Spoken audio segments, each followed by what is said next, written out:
Bien, esto requiere nuevas habilidades.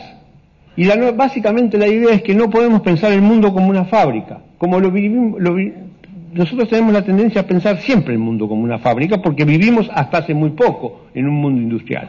Y van a ver ejemplos ahora enseguida. Debemos pensarlo como un taller de diseño.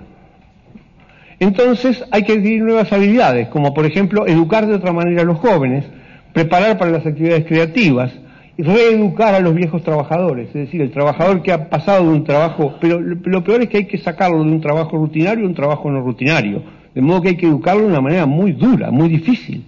Son desafíos nuevos y muy difíciles de este mundo. Bueno, vamos a ver el nuevo paradigma del conocimiento para ver cuál es el tamaño del problema. La información crece en forma exponencial, es decir, que la información crece más rápido que la economía. Nuevamente lo puedo decir porque no soy economista.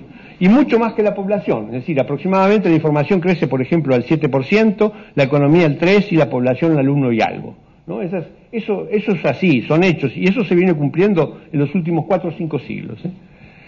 La acumulación de la información termina por probar un salto cualitativo. Nadie me acusa de... Bueno, está, listo. Hacia 1450 se creó la imprenta, hacia 1750 se creó la enciclopedia. Hacia 1900 se creó el procesamiento mecánico de la información. Hacia 1980 la computadora personal. Es decir, fueron todas grandes etapas para poder seguir el aumento de información que tenía que manejar la humanidad. Fíjense, por ejemplo, en 1750 Diderot quería construir una nueva Francia. Es decir, la pretensión de Diderot y sus amigos conspiradores era, tenemos que hacer un país nuevo, básicamente tenemos que hacer un país nuevo a la imitación de Inglaterra. Entonces para eso tenía que formalizar, es decir, ¿cuáles son los planos de este país nuevo? ¿Cómo es este país nuevo? Entonces fue una idea revolucionaria. Armó la información en trozos unitarios, le pidió a sus distintos amigos que escribieran sobre los temas que sabían, y en pedacitos, porque no había que hacer una gran teoría.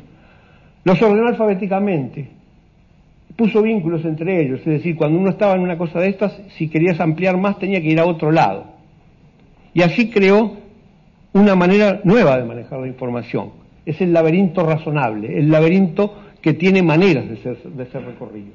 Es decir, todo lo que ustedes han manejado alguna vez en enciclopedia saben que les pasa esto, es decir, que entran en un artículo y fatalmente terminan en otro. Bien, con la computadora personal el texto electrónico permitió hacer cosas nuevas. Tenía unas propiedades que permitía, por ejemplo, combinar textos e imágenes sin costos adicionales. Esto fue una maravilla. Permitía hipervínculos automáticos, es decir, eso de pase el artículo tal, no había que sacar los músculos, ir a buscar otro tomo y abrir y a ver en qué página estaba, es decir, era automático. Y buscaba con mínimo esfuerzo, es decir, había buscador electrónico, de modo que había un mínimo esfuerzo se podían encontrar las cosas. Pero atención, esto exigía nuevas habilidades.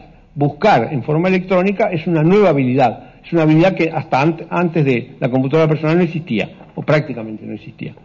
Bien, esto cambió la manera de manejar la información, y entonces a lo que teníamos como paradigma tradicional secular, que era el paradigma cartesiano, la información tiene pies y cabeza, tiene un orden, hay que recorrerla de determinada manera, se opone el paradigma del laberinto. La información no tiene la estructura secuencial y cartesiana, ya más debido a que es enorme, y entonces no existe más un orden secuencial para recorrer la información. La búsqueda de información comienza por lo que me interesa y se retrocede hasta comprender el tema. Es decir, precisamente, tomo una punta y luego voy siguiendo el laberinto como puedo hasta llegar al punto que me interesa. Esta manera de buscar es Internet, es la manera de estudiar los jóvenes, es la manera como están escritos los manuales técnicos actuales, porque también tienen este grado de complejidad. Entonces, la nueva educación, nuevo paradigma, nueva educación. La educación tradicional era el modelo de fábrica. Fíjense, todos se visten igual. Piensen en la moña y el delantal blanco, ¿verdad? Todos entran y salen a la misma hora, de 1 a 5, ¿verdad? Como iba yo. Todos estudian lo mismo.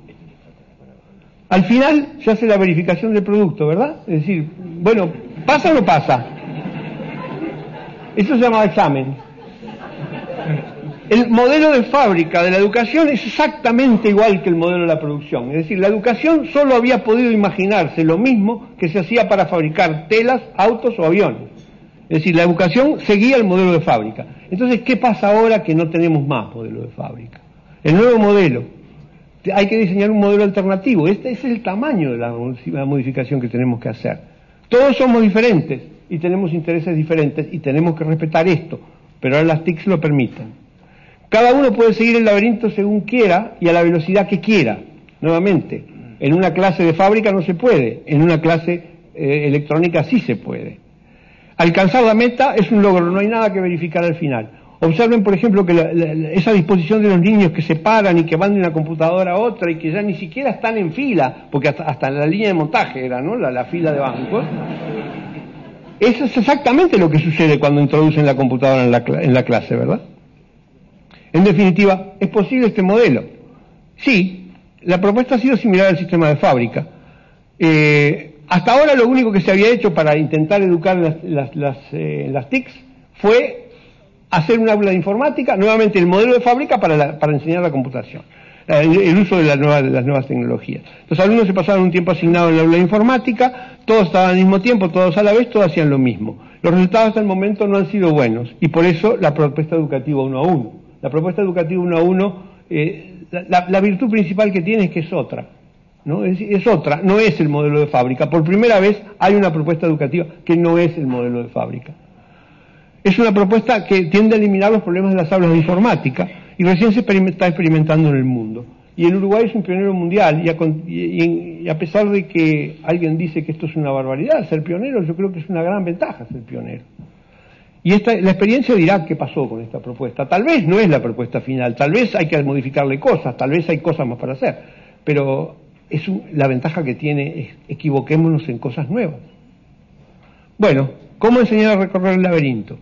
Es simple. Los juegos electrónicos son un mecanismo muy eficaz para adquirir las ideas de recorrer los laberintos.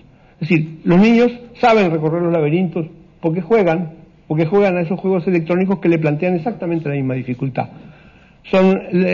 Porque en los juegos de laberinto hay que identificar pistas ocultas, hay que separar lo bueno de lo malo y hay que recorrer el laberinto para lograr una meta. Es exactamente lo mismo que se necesita para recorrer el manejo de información actual.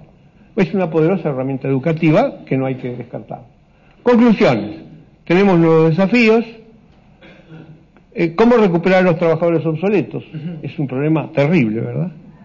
¿Cómo educar para el nuevo paradigma? Bueno, hay nuevas propuestas, ¿verdad? Hay nuevas propuestas, pero lo más importante es reconocer que hay un nuevo paradigma. ¿Cómo romper el sistema de fábrica? Bueno, 1 a 1 es un primer intento de romper el sistema de fábrica. Pero claro, cuando uno le dicen los niños tienen que poder ir a la velocidad que quieran y estudiando lo que quieran, la mayoría de la gente se va a horrorizar con eso. Pero es así.